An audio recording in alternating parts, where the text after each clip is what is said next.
You have found Authentic Business Adventures, the business program that brings you the struggle stories and triumphant successes of business owners across the land. Past episodes of the Authentic Business Adventures program can be found on the podcast link at drawincustomers.com. We are coming to you from the Sun Prairie Community Radio Studios, underwritten by Bank of Sun Prairie. My name is James Kateman, business coach at Draw In Customers Business Coaching, co-owner of Calls on Call Shared Receptionist Services, and author of the Bold Business Book, available on Amazon. Today, we are welcoming / preparing to learn from Sara Lasker, owner of Healthy and Hygge. How are you doing today, Sara? I'm great. How are you doing today? So before we go any further, you got to tell me the Hygge part, because I know you told me, but I think the listeners, they need to know. Yeah, so when people see it, it's spelled Hygge, and they're like, Hygge, Hygge, and Sure. and they're like, how do I say that? And I always say, like, remember that, when did they say toga? So Sure. Hygge. Hygge. So All that's right. how I let folks kind of remind them of how to use it. Sure. Here in the United States, because we're not as used to the word Hygge. Right. Because it's a Not Danish even a concept. little. Yeah. Okay. Yeah. So we're not even close to it at all. So yeah, Healthy and Hygge. The Danish people, they're good at just throwing consonants and then random vowels in there. Yes, right? good luck. Here you go. Forget any education you've had. There you go. Sure. Done. We ruined it. So Hygge, tell us about what is Hygge. Yeah, it's basically a Danish concept about wellness and health. How do you bring authenticity and comfort, basically, I think is one of the biggest keys into it, comfort and coziness into it. So many times we think you have to be like, go, go, go, but they're actually like, hey, take a couple steps back, relax, de-stress, and enjoy a cup of coffee, put your feet up on the couch, cuddle under a blanket. It's becoming wintertime. I feel so like just you're relax. talking to the wrong person here. I don't know if I can keep up with that. Just anytime I try to relax, my brain just says, nah, you've had your sip. Yeah, I kind of can be along that same line at times, but Sure. it's like, okay, trying to find that relaxing piece, Sure. like tonight, for example, is The Voice on TV, which is one of my most favorite shows. So it's like, All okay, right. I need to sit down and kind of watch it, but 9 times out of 10, I'll probably be doing something else in the process. Sure. So trying to, Being productive, right? Is there anything Yeah. wrong with that?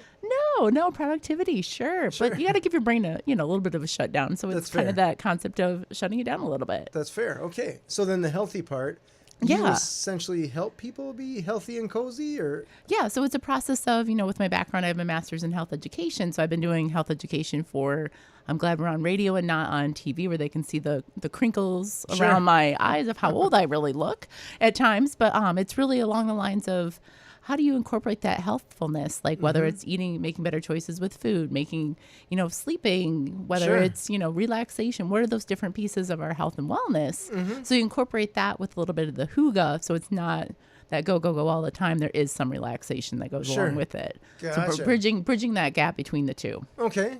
Interesting. So a typical client for you would be someone that is not eating well, or someone that just doesn't feel the comfort, or maybe doesn't know how to slow down, maybe? It's a good, all those things would be really good Just combinations. asking for a friend. Yeah, just asking for a friend, just saying as a friend, those sort of aspects is really just, what are people looking for? If they're looking for, how do I start to slow down a little bit and, take, like my grandmother is 97 years old. Wow. All right. She still takes her walk every day Okay. and has her glass of red wine. Nice. And she does those sort of things. So it's like, really, okay, so she's doing something along those lines. So really trying to bring people back to kind of slowing down a little bit, appreciating those things that we may not Sure. appreciate as much as we're hopping on our cell phones or hopping on, a different aspect. So bringing it back and helping people really say, where do I want to get out of my life? Sure. And help bring them back to that piece. That's So, fair. That's fair. I imagine you could probably do coaching alone for telling people just to set their phone down.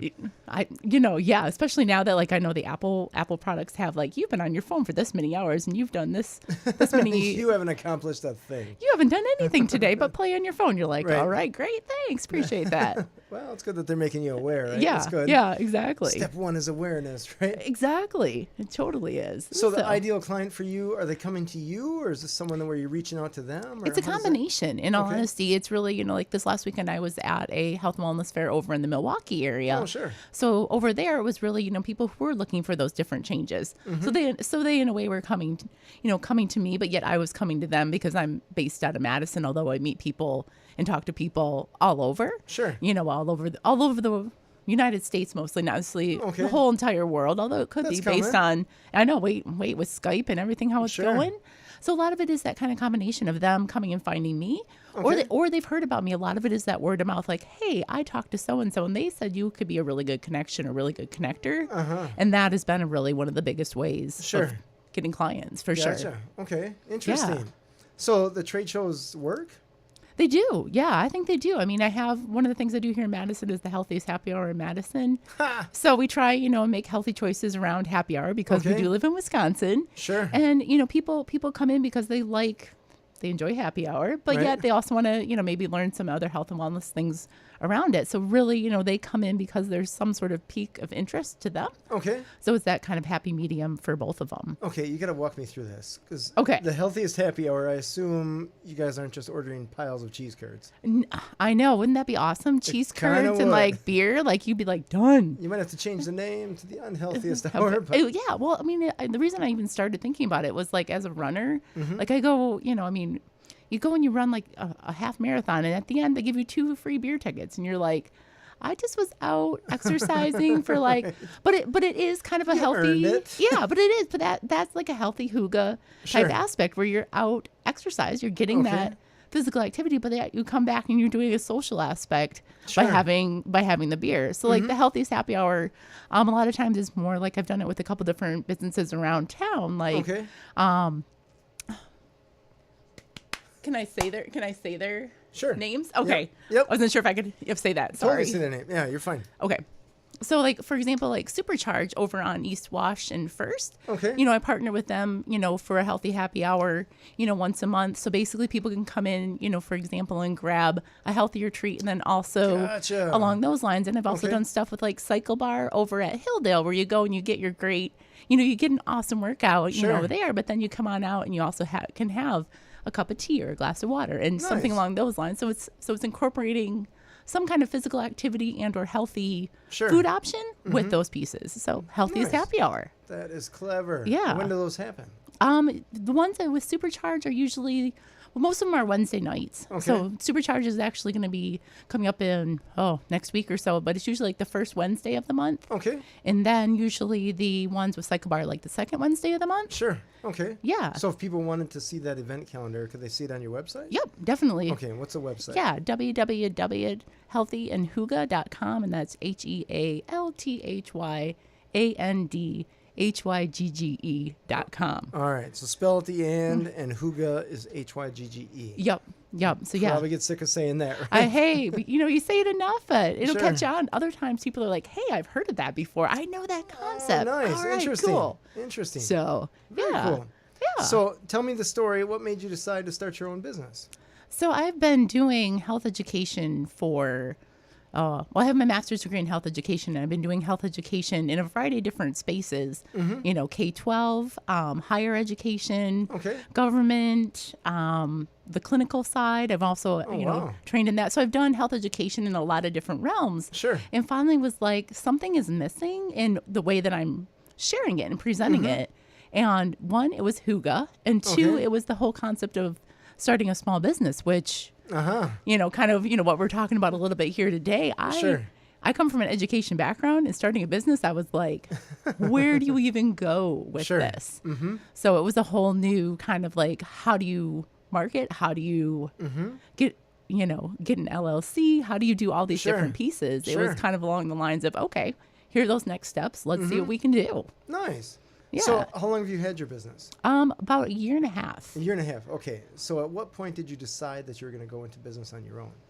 About 2 years ago. Okay. Well, I should say about 2 or so years ago, I took the small business class at the University of Wisconsin. Okay. I took their class and was like, wow, this, just to get an idea of what are Sure. those next steps, just to make sure, hey, what am I really doing? I also received a business coach in that process. I applied for an application and scholarship Sure. and got a business coach in the process. So I really just talking with her. Through and the what are university those? you're talking? Through the university. Okay, Yeah. sure. So through that process, received a business coach as well as took the course just to understand the business world. Sure.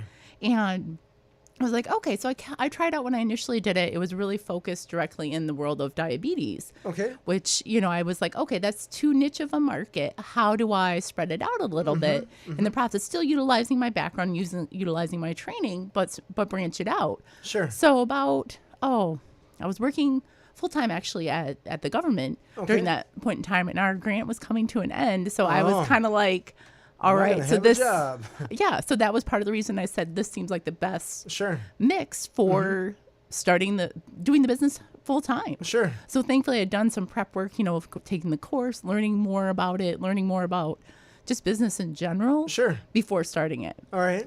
Yeah. Nice. So you essentially had a business coach before you even opened your doors. Mm-hmm. All right. Yeah. And you said something interesting there in regards to having the niche market. You were essentially initially targeting the diabetes market. Correct. But at what point did you decide that was too niche?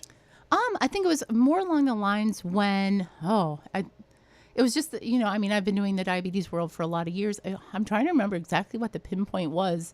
Okay. I can't think of what it was off the top of my head, but I really wanted to branch out a bit more just because I did a lot more branching out in my experiences. It's like you can be so niche that you can't tap into those other things that you can do. And so I really wanted to be able to tap into those other pieces. I still offer and work with people specifically who have diabetes, especially since November's Diabetes Awareness Month. It's like, okay, nice. So let's make sure we're really, working along those lines. Sure. But also I was like, I really want to help other people along that way too, and work with people who are looking for something more than just their diabetes management. Sure. Do you mind if we go down the diabetes road a little bit?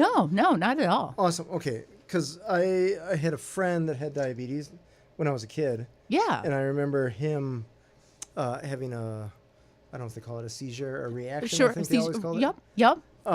And that scared me. Yeah. I think I was like 9 years old, or we were both 9 years old. I was thinking like, we got to solve this. And I knew more or less what to do because I'd been around him enough, but it was one of those things that was kind of freaky. Yeah. So, because I'd only heard about them until that time. Sure. So, that said, you have a bunch of people that have diabetes, and I imagine that's a growing crowd. Mm-hmm. In the type 2 realm more so than the type 1. Sure. Which I can explain the difference between that, kind of going forward too. Sure. Let's get to that in a bit. Yep. So, when you're working with these people, what are you doing? Are you helping them from a nutrition standpoint? Or is it more, I guess, just help me with what that it's an overall wellness standpoint. It's, definitely, nutrition based. Mm-hmm. It's socially, because sometimes people socially are like, do I say I have diabetes? Can I say I have it? Okay. Is it going to hinder my job application if I say I have diabetes? Sure. So that's a professional side to it as well. Mm-hmm. I mean, so there's, so that's, I guess, occupationally, socially, how, I want to go out and hang out with my friends. Sure. Can I have an alcoholic beverage? Can I have those cheese curds we talked about, earlier? How do you mix all that in? So it's really, how do you bring it into the social realm, physical. I mean, there's so many different pieces with the physical aspect because exercise can help lower the blood sugar and, different foods. And when we eat them, all about timing. So it's really a lot of those pieces. Gotcha. And then just the emotional side. It's a lot of work having diabetes. Okay. And how do you, socially and emotionally prepare yourself for a lot of those different pieces? So, I mean, a lot of it is also emotional responses. They want to talk about it, but then it's like, it just took so much out of me to be able to do that or to talk about that. Sure. Yeah. So there's a lot of different pieces that kind of go along with it. Okay. So you can help both type 1 and type 2 essentially? Yep. Okay. Yeah. So help us with the difference because So I'm basically, ignorant in that realm. Hey, no worries. So I'm a certified diabetes educator. So as a certified diabetes educator, you have training.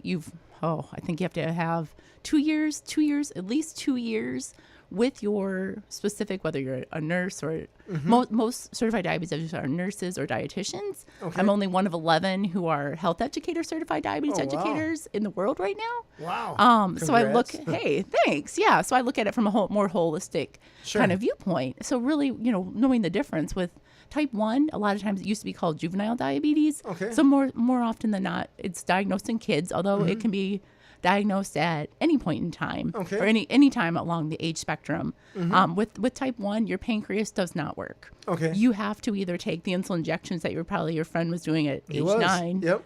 And or now there's so many more advancements, like you have an insulin pump, various insulin pumps that are giving you your insulin throughout the course of that time, as well as they have continuous glucose monitor, so you know what's happening with your blood sugar at every point in time. Okay. And then on the fly. On the fly, yeah. Okay, because I remember this kid having to do the little fingerprint thing. Yep, you still have to. You still technically do the finger checks. Okay. But then you can also do it on the fly and be like, hey, right now my blood sugar is this. Okay. Or my glucose is this, and I can adjust accordingly from there. Gotcha. So the advancements in technology that have come with that, all right, amazing. Nice. And then on the type 2 side, so a lot of out there we may have heard more about prediabetes. Mm-hmm. Prediabetes is basically those that are at the stage of before they have type 2 diabetes. They have elevated blood glucose levels and or there's weight concerns and or eating concerns in that process. So it's more of it's not necessarily, there's still some genetic pieces, but it's much more along the lifestyle choices. On the verge of self-induced kind of thing? A little bit, but a lot of it is also, there is still a lot of it also genetic based. Okay. And then prediabetes is the one that turns into type 2. Mm-hmm. And those with type 2 sometimes can manage with diet and exercise. Mm-hmm. So that's why maybe you've seen on TV like Paula Deen, I've cured diabetes or something like that. And she is not. Paula Deen? Yeah. Or something, one of those type people back in the day they used to Butter. say. Yeah, like Miss Butter. Like she was diagnosed with diabetes. She's like, oh, I no longer have it. And actually, you will always have it. You may have put it into remission when it comes on the type 2 side. Okay. And type 2 can be handled, like I said, with diet and exercise. Oral medications can handle type 2. Okay. And or also insulin injections. Gotcha. Okay. So there's some very different, aspects to be able to take care of type 2 diabetes versus type 1. That's so interesting. I could see if my doctor would tell me, not that I go to the doctor that much, but if I would. Yeah. And they would say, hey, James, you are on the verge of having diabetes. I can tell you I'd be hitting the treadmill as hard as I could. Because watching my 9-year-old buddy, I guess I was friends with him for a long time. Yeah. Going through the blood things and then the reactions. I ended up seeing a few of them that he had. And just him getting pricked with a needle. Mm-hmm. It was just another day for him, right? Right, time to get pricked with a needle, whatever. Yeah. And there's a lot of, he had to bring stuff with him, right? He always had to have snacks just in case. And which that part didn't seem terrible, right? But just the volume, it's one more thing from a maintenance point of view. And I do everything I can to minimize the maintenance in my life. Right, so right. I'd be hitting that treadmill as hard as I could. Yeah, but the thing is, it is maintainable. Sure. I mean, you can do a lot of different things. Like, on a personal level, I've had type 1 diabetes for over 35 years. Okay. I've run marathons. I've been to all 50 states. Sure.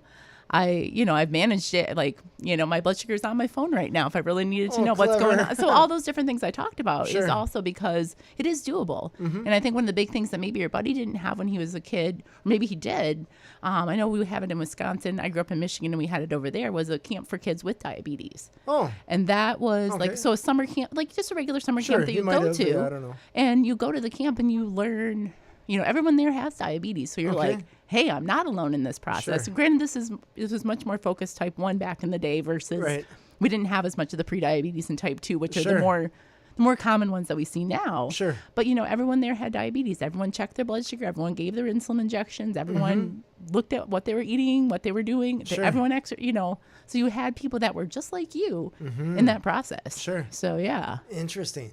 Yeah. So you essentially went down the road of helping people with diabetes because you yourself have diabetes. Mm-hmm. Okay. Yep, so that was made my an easy biggest transition. Yeah, it was easier transition along those lines for sure because I think it was really, I guess what I didn't have growing up was someone that got it. Oh. Okay. And so quote unquote got it. Like I always felt as though I would go in to see the nurse or the doctor and they would just be like, oh, just do this, this, and this. Sure. But they had no idea what this, and this really did. Oh, besides except for what they'd heard from other patients or what they had read in a book. Sure. And I'm like, I don't want to be that way for other people. So that's why I really wanted to do it along these lines, was to say, hey, let's really show that you can live it. Let's figure it out because every day is different. No 2 days are the same. Sure. How do we make it to the next day and go along those lines? That's interesting. I feel that way about some of the other business coaches. I think you read a few books, but have you ever actually owned a business? So yeah. Interesting. Yeah. So you could probably argue that with just about any profession, right? Where it's a professional service. I was just watching a video of a guy preaching to some personal trainers, and he said one of the biggest problems that personal trainers have for selling their services is they're not following their own advice and they're overweight or blah, blah, blah. Like, would you take personal training advice from someone that was 500 pounds overweight? Or maybe that's No. extreme, but you know what I mean. Yeah, I mean, if you're not, and that's one of the biggest things that, at least in my business right now, I really want to be a role model and be authentic. Like what you see with me, Sure.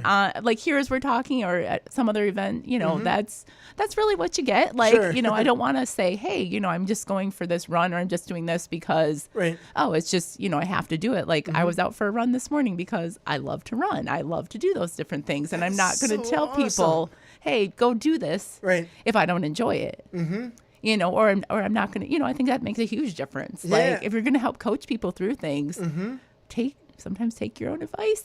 Yeah, absolutely. Absolutely. Yeah. Yeah. I was talking to another, I shouldn't say talking to, I was looking at some social media, killing time. Yeah. Right. Yeah. Looking at some social media and I see these posts for a person that trains people that was talking about them personally going on their little run or doing their little weightlifting thing, whatever. And they're like, oh, I hate doing this, but it's 4 a.m. and you gotta blah, blah, blah. And I was thinking, I love hitting the gym. There are few things in this life that I love better than either going for a run or going to the gym. Because to the point, it's all mindset, right? Right. Hey, huge You gotta part enjoy to it. I have a hard yeah. time understanding people that don't. Yeah. I don't get it.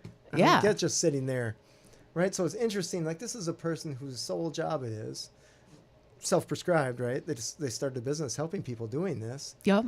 Yep. And they're kind of illustrating the pain, which maybe that's applying to some of their clients, but you're essentially saying, do this regardless of the pain instead of, it ain't the pain. Well, that was also why I found part of the Hygge was that it does incorporate that, like, hey, enjoy what you're doing. Like, we want to, back to my grandma I was talking about, she enjoys what she enjoys herself. Sure. Like she lives in Southern Michigan. And so it's winter over there sometimes, Yeah. and Half the year. half the year, just like we have in Wisconsin. And, Right. and she still has a path around her apartment. So she still wants to get her steps in for the day. Sure. She does that inside.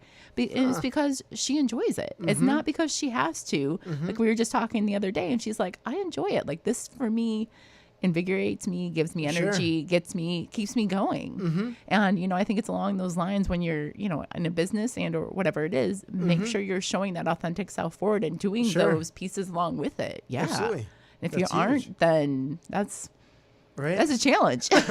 Absolutely.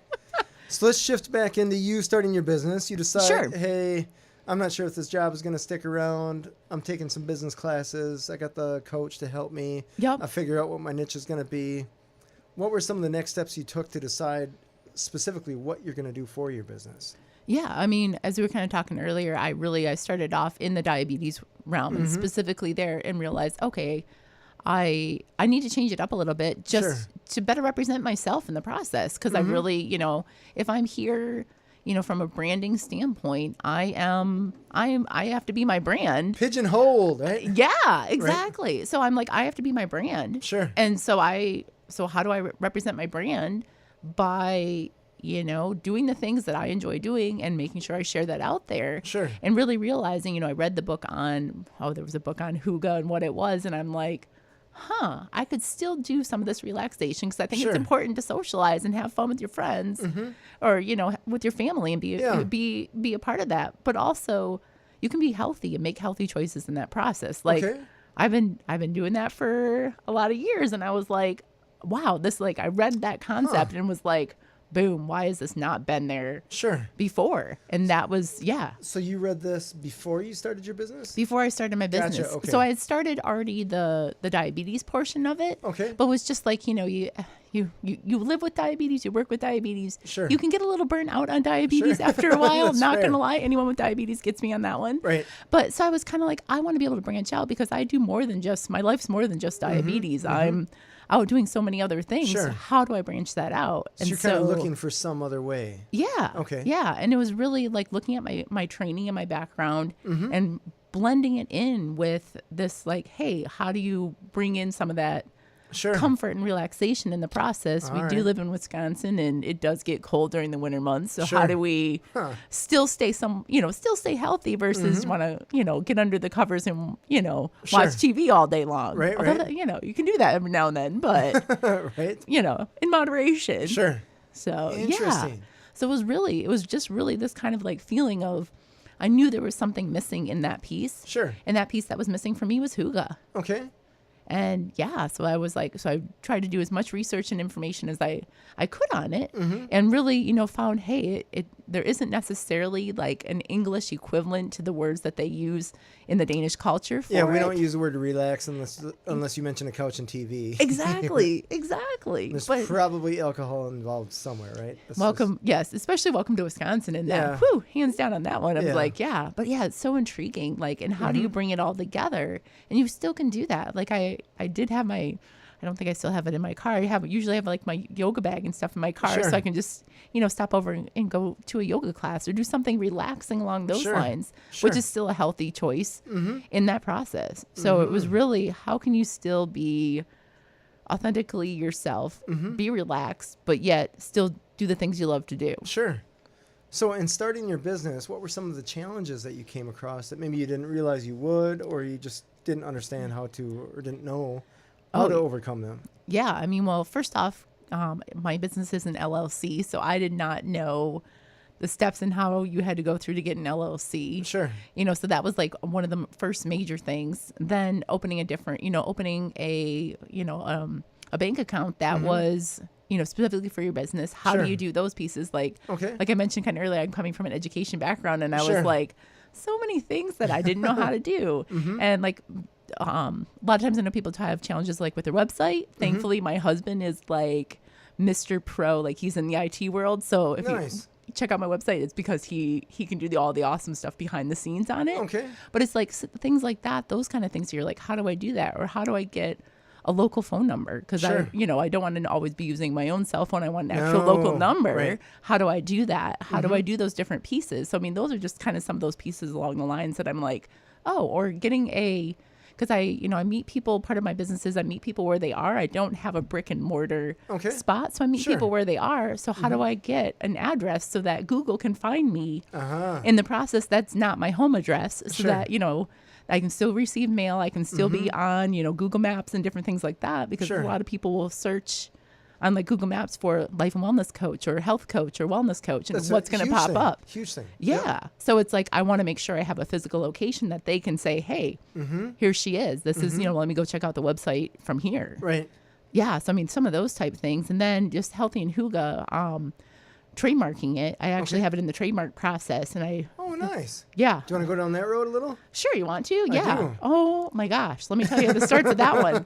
I applied for the trademark November of last year. Okay.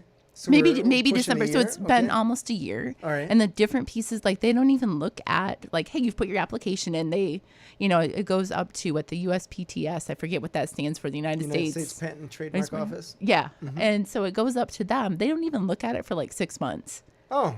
So it's in there. Somebody's inbox is just somebody's 10 feet inbox. tall? I guess so. They even say on their website, we don't even look at this for 6 months. Huh. So I put it in November, December of 2017. Sure. And then finally get an email in April timeframe. I guess that was 5 or 6 months later. Okay. And they're like, hey, okay, great. We've received it. Here are the things we need from you. Sure. And you really have to kind of narrow it down to what am I specifically trademarking? And so I was like looking to specifically trademark. I have, Healthy and Hygge in terms of life and wellness coaching. Sure. Also, I'm looking at some different, why am I blanking on the word? Clothing line, some different clothing lines as well, like so that it kind of goes along those pieces. So, and just some different aspects like that. And so to be able to apply, each of those are different application processes for each one of those. Sure. So I ended up hiring a lawyer to help in that process. Nice. I used someone out of Oregon. Okay. Out of the state of Oregon, not Gotcha. Oregon, not Oregon, Wisconsin, Oregon, as in like outside of Portland, Oregon. Yep. Just because they had specialties in that sort of aspect. And so I was like, okay, here are the different things. And she basically says to me, what do you really want out of this? What are the things you really want? Because every time you put in for more of it or put into, say, this is going to be trademark, this is going to be a registered trademark, you have to spend a couple $100, more than a couple $100 on each piece of it. Sure. So it's not just a trademark for everything. So I put that, I went and utilized her and went through that process. And then I'm still waiting now for it to officially say like registered trademark at the Sure. end. It's in their box and they have it, and there hasn't been any. They have like an opposition period. Okay. Opposition period. Sure. Nobody opposed anything. It was like going through, like no problem. But then they're still waiting on their side. Like so, I still like a lot of my marketing tools and things now. I have TM after it because it is trademarked because it is intellectual property. Here you go. But still waiting. Not to the point of having that little R. Yeah. Circle. Yeah. Right. So it's very intriguing, like how long of a process it takes and how much money it costs to be able to do that too. I imagine they cashed the check right away, right? Of They course. didn't take 6 months to do that. Yeah. They didn't take any time on that one. Basically, I feel like unless you put your money in, they're not going to go to the next level with it. So it's like, okay. So so now it's just waiting for whatever that next step is. The next step should be that it has a little R at the end. But interesting. And my first company, I went down the road of trademarking it. Yeah. Trademarking the logo and the name. Okay. And I invested a year, and I didn't hire an attorney or anything like that, which maybe I should have because I never got it completed. I ended up selling the business before it ever went through. Wow. And I just let the buyers know, like, this is where I'm at with this. You're welcome to take it over. Yeah. But realistically, it's kind of one of those, what are you protecting? Sure. Because if someone were to take a name or borrow a name, right? Yeah. Yeah. What are you going to do? Right. Right? You're going to dink around with court and all that jazz. You got to say, oh, there's more expense than that. Because there's no guarantee. Exactly. That once you register it, that no one will. Exactly. So I understand there's a professionalism that comes with it. So that's super cool. And I thought, oh, that'd be kind of neat. You know, I've established business, so maybe it's time. Right. You know, climb that mountain. And I was expecting 2 weeks, right? A couple emails, a form, here's a check, and away we go. But what in the world? I know. And it's amazing. Like, and, you know, I mean, I still think it's definitely valuable. I mean, it's, you know, like you said, it's, for me, it's protecting the intellectual property of it. Like, you know, as you know, we talked earlier, I'm only one of 11 with those certifications. So it kind of in my brain goes, okay, yeah, we'll keep pursuing it at this point in time. But it's a long process. Like I thought, oh, like you said, you know, I thought, oh yeah, 2 weeks, no worries. And now I'm like, it's been 11 months. Yeah, we're still waiting on this. Like, but, you know, still utilizing the TM part of it. So I'm just making sure you're using that in the different places and whatnot. And that's still one of those pieces that I'm like, okay, I have to remember to use that each time as well. So what are the rules? Because I just had the Jills of all trades were on here. Yeah. Were on here. Was a company, plural people. Holy cow. They were on here. English editors. Yeah. Smoking their ears right now. What in the world, James? Anyways, they were on here. Yeah. And I see they put the TM after their name. Yep. I think just about literally everything, including their email address. Yes. So it was to the point when I received the email, it stuck out like a sore thumb because you never see that. Exactly. I guess I'm not emailing Pepsi or something like that. So maybe on the bigger companies. But theirs would be registered already. They would have the R. Sure. So they wouldn't necessarily, So with the email, because it's all text, I suppose there's a way to put the little circle around the R. Yeah. I don't know that. I'll let you know after I get there. Maybe in a month or so, hopefully. Sure. Or next year at this time. Right. And I can remember I used to read Hot Rod magazine. Oh, yeah. Hot Rod has their Power Tour, right? This little national car show thing. Yep. And they would write Hot Rod Power Tour in their magazine. They put the little TM on it. And when you're reading an article about it, when they mention that 50 million times, you get the little TM in there 50 million times. Yep. And I can remember a little letter to the editor saying, dudes, why do you have to put the TM after everything? And the response was, our lawyers made us just deal with it kind of thing. Yeah. But it seems kind of bizarre. Like, are you really trying to... What are you trying to do with that? It's weird. And it is. It totally is. That's why I'm kind of like, you know, I mean, I actually was chatting with my business coach about it because I was like, why is this process taking, you know, that was my kind of question to her was like, why is my process taking so long? You know, what should I be doing? I go, I can't put the R. She goes, you need to put TM after everything. Sure. And that was her advice to me. And that everything. After like anything, she goes, anything that you're looking at doing and going forward, like you need to, you know, she goes, just make it small and tiny, which, you know, I mean, I have an Instagram account. I can't quite put a TMF on my Instagram account. It looks a little weird, for example, because I can't figure out how to change like the font size. So maybe people know how to change the font size. I haven't figured that part out yet. And Hygge, TM. Yeah, and it's just like, wait, this is so, you know. But she said on everything you have there, you want to make sure you have like TM after it. Interesting. Yeah. So she goes, she goes in, and again, it comes back to your intellectual property. She goes, you have to make sure it's your stuff. Like, put it out there. And I'm just like, That blew my mind. Sure. Blew my mind. And I still, I'm still like, okay, there's still things I find all the time. I'm like, oh, I don't have a TM after that. Oh, I don't have it after that. Oh, Right. well, do I change it or just kind of leave it as is and go, okay, I'll get there at some point. I suppose just like changing your logo, right? Oh, yeah. Yeah. Or changing it. I guess business names don't change that often, but logos certainly do. And when you Right. realize how much stuff you put your logo on, oh my goodness. Yeah. There is yeah. an expense with that. Oh, yeah. That's crazy. Yeah. So I guess it's along those same lines for Similar, sure. yeah, at least from a design point of view. That's Sure. interesting. Yeah. Huh. Awesome. So let's shift back into, you've been in business a year and a half now. Yep. You've had some clients. Yep. You've had some ups and downs. You started your business. You figured out the whole LLC thing, website thing, all that Yep. jazz. Yep. So what is the next step for your business? Is it to expand to the point of having employees or? Right now, I'm still the sole entrepreneur of Sure. the group, and it's really just getting the name out there more. Okay. And I'm always looking for more clients. Like I guess it really comes down to just looking for more clients that want to work with me along those processes. And I'm also doing a little bit because November is Diabetes Awareness Month. I do have a new diabetes program that I am going to be putting out there nice. online for Okay. folks. So they can't get in touch with me straight away, but they can click on Vimeo and say, hey, oops, it's Sure. right here. I can take it from there, Okay. just to give them some other opportunities from that. Sure. So yeah, so it's really, just looking at, building that client base and really just, especially as a newer business, because in a newer business without a brick and mortar, I should even clarify it even more. It makes it even more challenging for people to realize, hey, where are you located? What do you do? How does it work? Sure. So it's really a lot of that awareness. I still feel like I'm in that awareness Sure. part of it. Yeah. No, So only that's a year and a half in, that makes sense.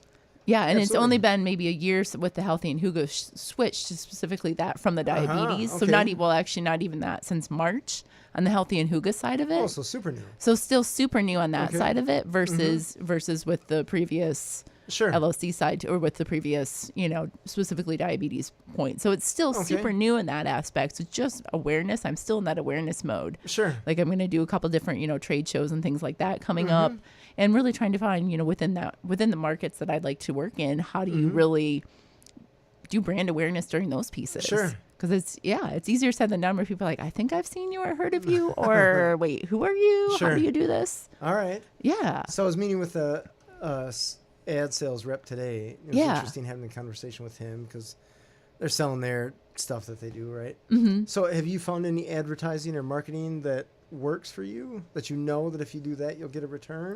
Or is that still something you're working I'm on still, discovering? I'm still looking and playing around with some of it. I have had print ads in a couple different places around Madison. So I've done magazines or newspapers? well, both. I've done Sure.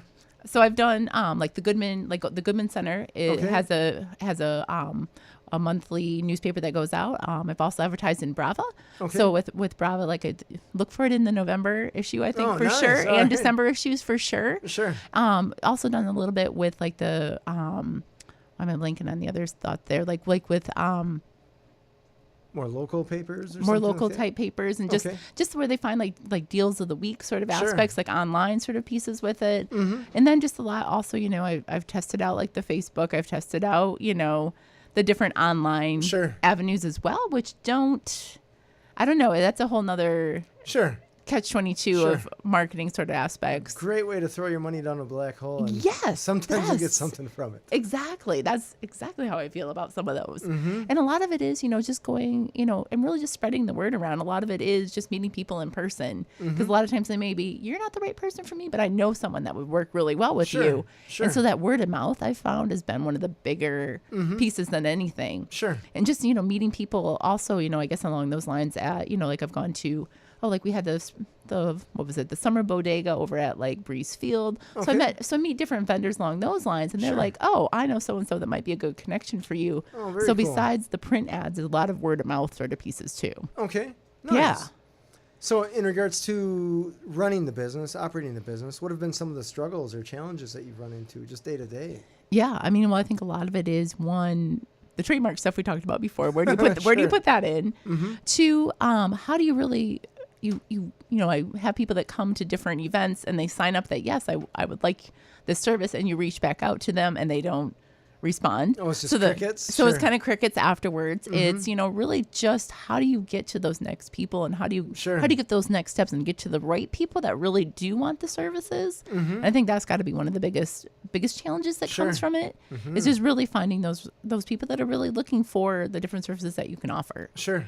And yeah, I think that's been one of the biggest challenges. And then where, getting back to the advertising, what's been a waste of my time or money? Sure. Because there's been different trade fairs I've gone to, and I'm like, yeah, that was definitely not what I thought it was going to be. Sure. Or that just cost me how much to do this, and what was my return on investment on it. And it's like, there was no ROI on that. Okay, great. What's next? Right. I've been to those trade shows. Yes. Where you're just like, did they market this at all? Does anybody know that they're having one at this moment? Yeah. I was like, you sit there and you're like, all right, how do we get people to come to this? Yeah. Got it. Yep. It's bizarre. Yeah. Bizarre. That has been definitely one of those bigger things where I'm like, okay, that was either, I don't want to say it was a total waste of my time, because every time I always feel like I learned something from it. Yeah, it's education. Yeah. And this is my education brain going, okay, I learned, so next time I'm going to do this, or next time I'm going to try this. And, I think it really helps, whether it's my advertising to more people, letting them know, hey, we're going to be here. So whether it's on like a Twitter, Instagram, LinkedIn, what sort of marketing, quote unquote, are you doing out to those different people who may want to come to the event? And how is that event handled within the market that you're in? Like, I think Madison, there's some in Madison that we do a really good job of, hey, we're going to market to this, this, and this. And you're like, hey, I just basically need to show up as a vendor. Other times it's like, I have to make sure I'm doing X, Y, Z to make sure people show up. Sure. Fair. Totally fair. So you were married at the time that you started your business, right? Yep. You're married now, but. Yep. So when you told your husband, hey, I'm thinking about starting a business, what was his initial reaction? So he comes from a family of business owners. Like his brother owns a business out in Seattle. His sister owns a business in Michigan. His sister-in-law and brother-in-law have a big catering company. So he's worked on that side. A lot of it was, okay, let's we got to do some planning here. So it was really like, okay, what are those next steps? What's going to be beneficial? What's the revenue going to be in versus, the cost out? So initially it was a good discussion to decide, you're going to do it, or no, you're not going to do it. But it's very structured, right? Yeah, very structured. There was no freaking out or anything like that. No. Okay. He knew, like when I had taken the small business class while I was still working full time, at a position that, and not that I'm not working full time now, but I was working in a position full time that, you were on salary and was taking the small business class. He knew that there was something else coming up. And so in our world, making some preps for it in terms of how do I start saving some money beforehand and making better choices before, because it is a financial risk. I want to say it is a financial risk. Yeah, I think that's the right word for it. Yeah. It's a financial risk going into it. How do you prep for that? Because, even now I make money, but not nearly as much as I was making, on a salary. So it's like, okay, how do we adjust accordingly? And so we did a lot of prep work on that, about 6 months of prep work to say, okay, setting this money aside, planning ahead for this, planning ahead for that, so that I do have the freedom now to really kind of go, okay. And we initially had planned to do just a 6-month trial and say, hey, either make it or break it after 6 months. Where are we at? We can go from here or not go from here.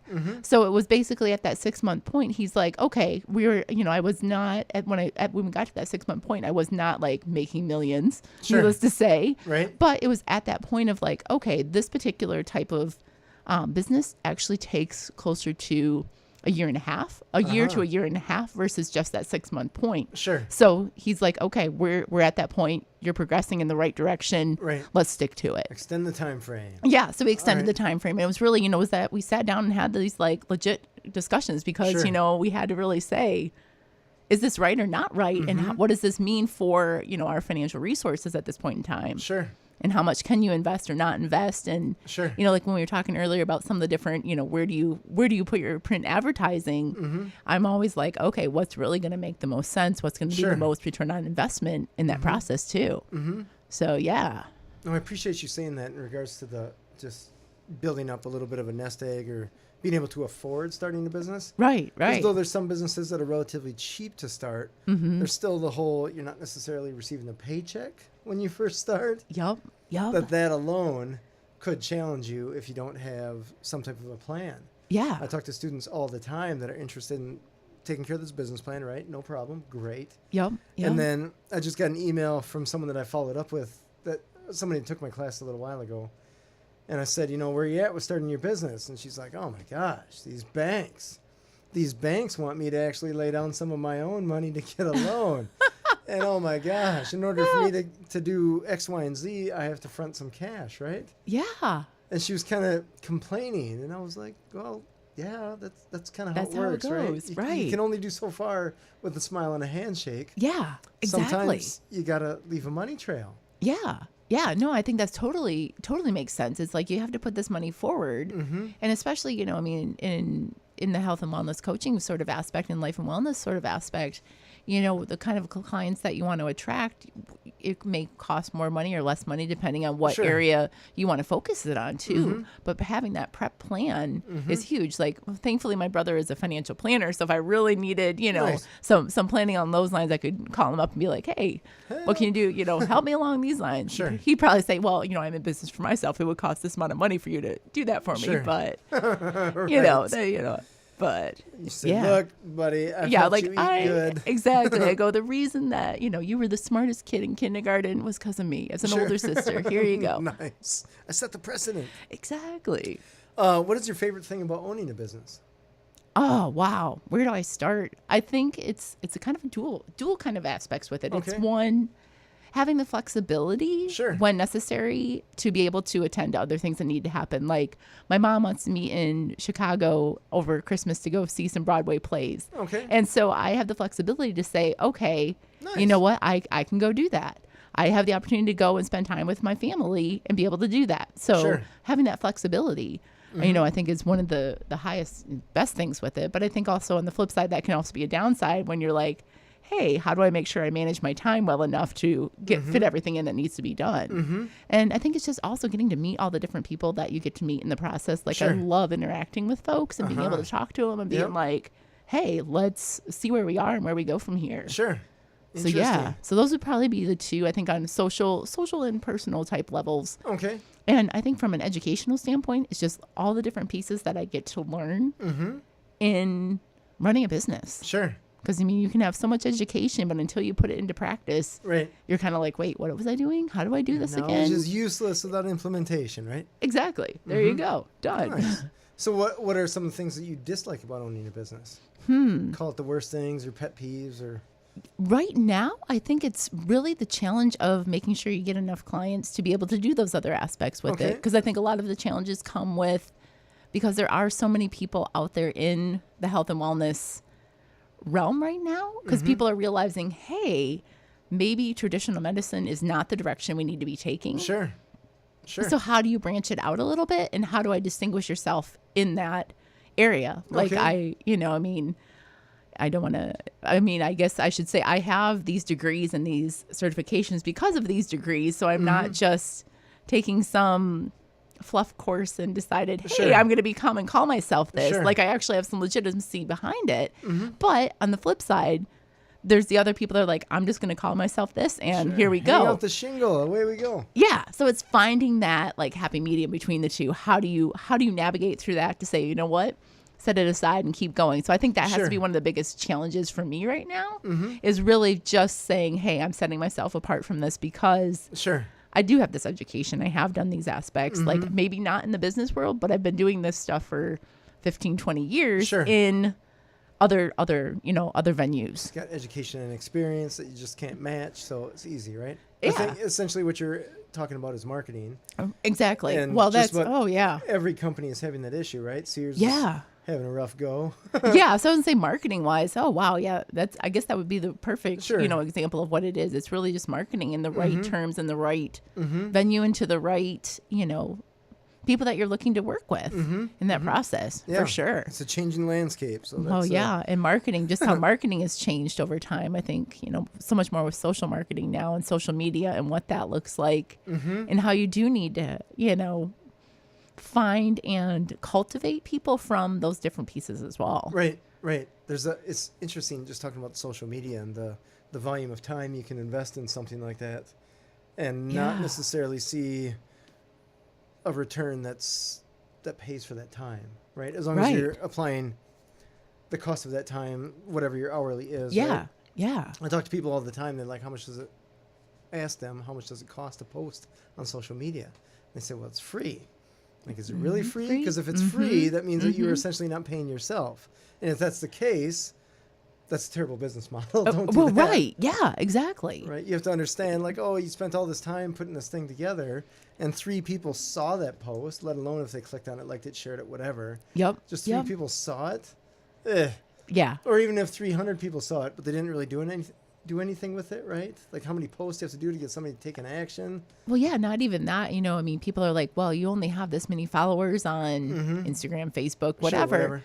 But it's also like, okay, great. Maybe you only have whatever number, you know, you don't have the blue check next to your name or whatever on Instagram sort of stuff. But yet those people respond to your post. They say, hey, oh, I like this. Or they say for some reason why they enjoyed it. Or have you thought about this? Or have you thought about that? And I think those kind of engagements are so much more valuable to an extent, you know, obviously, than just like, hey, I like something, you know, I gave it the thumbs up sort of aspect. Yeah. Like give it, Yeah, it's interesting you point that out because I went to some presentation on some social media guru, right? Yeah. And I said, what is the number of likes or shares that I should be looking for in a post or just as my business page as a whole? And he's like, it doesn't matter, right? You could have 50 million likes and shares, but if nobody's actually buying from you, does it matter? Right. Whereas if you have 50 people that follow you and half of them are buying from you, what is that worth? Like, okay, well, that's cool. Yeah. Okay. So I think people are chasing after maybe some notoriety that's artificial. Yeah. There's no real value to it, right? If you're not going to get paid for that notoriety, what's the point? What's the point in it then? Yeah. And that comes back to like part of my whole brand is authenticity. And I want the authentic piece to it. Like if you're going to follow me or you're going to like that, like respond a little bit too. Like say, hey, I like this because, or, you know, and actually people have interacted via those different platforms and been like, you know, so I now have other connections around the world that are like, hey, let's talk or let's, you know, kind of follow up in those processes, which I never, you know, before I started doing the business stuff, I never had an Instagram and never had a Twitter account, all those different pieces. And now it's like, okay, they're wanting to interact and do those other pieces. So very cool. Yeah. Nice. Can you share with us what is the worst decision you have ever made in business and what was the result? Well, the presupposition there, of course, that you have made a bad decision. I've always been so fabulous in everything I do. I think pure perfection. Yeah. Well, I think earlier this year I had been asked to be a speaker at I would have to pay for my own flight, I have to pay for everything to be there, but I had gotten a spot to be a speaker at a national convention. So I was like, all right, super awesome. And I sat there and debated on it for a while. Like I let's say from a business perspective, the bad part was that I put all my money into it and bought my plane ticket, bought my flight, bought my, you know, all the other pieces to say, I'm going to, you know, because it wasn't a paying position. It wasn't a paying talk. It was just to be able to go to it. So I bought all these different pieces. And then I was weighing out my pros and cons going, is this really the market that I want to be in? Because it was back in the diabetes realm again. And I was like, you know, I'm really trying not to make all my focus there. And ended up, you know, not last minute, but within a month or so of the national conference said, hey, I'm not going to do this. Oh, you pulled out. Okay. So I pulled out because it was on the East Coast. It was one of, you know, I was not, you know, it was within driving distance. I totally went a different aspect. Sure. So I ended up, you know, getting the majority of my money back. All right. But I still have like a $400 plane flight that I guess it just now means I get to go someplace awesome and fun. Nice. But it's also that money that could have been utilized here now that I could use for marketing of different ways in, you know, within the greater Madison area or greater Wisconsin area. So for me, it was kind of that I was so excited and so like, yes, they want me to come talk, but then it wasn't really the right direction for my company. Interesting. So how do Okay. I, kind of change it up there, Sure. and yeah, so that was a financial loss along those lines for sure. That is so. Are you from Wisconsin? No, I'm from Michigan originally. Okay. So Okay. This is yeah. so funny that you mentioned that because I come across clients all the time, even potential clients for calls on call. yeah. Where I call it the apprehensive decision maker, where it's just like they are afraid to make a decision, even a bad one, good one, whatever. And I'm like, holy cow, this is just clearly a Midwest thing. We're so afraid to make a decision. It's very interesting because I've lived on the East Coast as well. Mm-hmm. And when I first moved to the East Coast, and I've also lived in the Pacific Northwest, but when Sure. I first moved to the East Coast, like Midwesterner, you're on the East Coast, I thought, everybody here is so mean. They're all so straightforward. Like they were all just really straightforward, which Yeah. I was like, oh, but they make decisions. They decide, yep, this is what I'm Yes. doing. We're It's going to do awesome. it. I love And it. it's like, yeah, so much different. Yeah, magical. Magical. Yes. So it's like, welcome back to the Midwest where, we do care about other people. No, I'm just not saying other places don't, but we really do. We think about those other conscious things beforehand a little bit. Right. But it's so Yeah. apprehensive on some of these decisions. Yes. It's not necessarily Yeah. like with this presentation, right? Yeah. And this, I'm just picking on you a little bit. Oh, you're just because fine. Of the You're sample fine. story, right? Yeah. Realistically, there's not a right or wrong answer, right? Correct. You could Yeah. say, I'm not going. You could say, I'm good going. And there's going to be consequences either way. Yeah. But in the end, there's no bad decision there. Right. So talking with people, and they're just like, oh, it's between X and Y. And like, both of those are really good options. So you really can't make a mistake here. The mistake is not deciding and ruining a day or a sleep or maybe 20 sleeps Right. over tossing and turning about what am I going to do, Yeah. right? Yeah. Exactly. Oh my gosh, it's frustrating. Pros and cons list. So That it's is ultimately interesting. what comes down to for me. Sure, I get it. It's like pros and cons. What's the benefit? What's not the benefit? Got it. All Get right. it. Awesome. So what's next for your business in the next year and a half, 2 years? Yeah. Well, I think, definitely just still doing some different things around Madison. I've got a couple upcoming talks and different things Okay. along those lines. Going to be at some of the different events that we have coming up. Nice. Here have a pre-diabetes/diabetes program that's going to be coming out online in November. Looking also, waiting for that trademark to come through. Sure. Hopefully having some different clothing options available Oh, along nice. those lines. Very cool. So that's, kind of a little bit of the direction I want to take Sure. with some of that. So yeah, there's a lot of different pieces just kind of waiting to fall into place sort of Sure. aspect, or I've done a lot of the prep work, so to speak, just waiting for those next kind of Sure. things to come through. Nice. You got some growth opportunities coming up. Yeah, here. definitely. That's awesome. Well, Definitely. Thank you, Sarah. It's been awesome on here, and I just want to remind people this is Sara Lasker from Healthy and Hygge, which is Hygge. Yes. So tell them the website one more time. www.healthyandhygge.com. Healthyandhygge.com. Healthyandhygge.com. Awesome. This has been Authentic Business Adventures, the business program that brings you the struggles, stories, and triumphant successes of business owners across the land, coming to you from the Sun Prairie Community Studios, underwritten by Bank of Sun Prairie. My name is James Kateman, business coach at Draw In Customers Business Coaching, co-owner of Calls on Call Shared Receptionist Services, and the author of the Bold Business Book, available on Amazon. We'd like to thank you, our wonderful listeners, as well as our guest, Sara Lasker from Healthy and Hygge. Sarah, thank you for stopping by. Hey, thanks, James. This has been a blast, and holy cow, did the time go by. Find us airing on 103.5 Wednesdays at 1 p.m., Sundays at 2 p.m., and the sunprairiemediacenter.com. Past episodes can be found morning, noon, and night at the podcast link found at drawincustomers.com. Thank you for listening. We will see you next week. I want you to stay awesome, and if you do nothing else, you know it. Enjoy your business.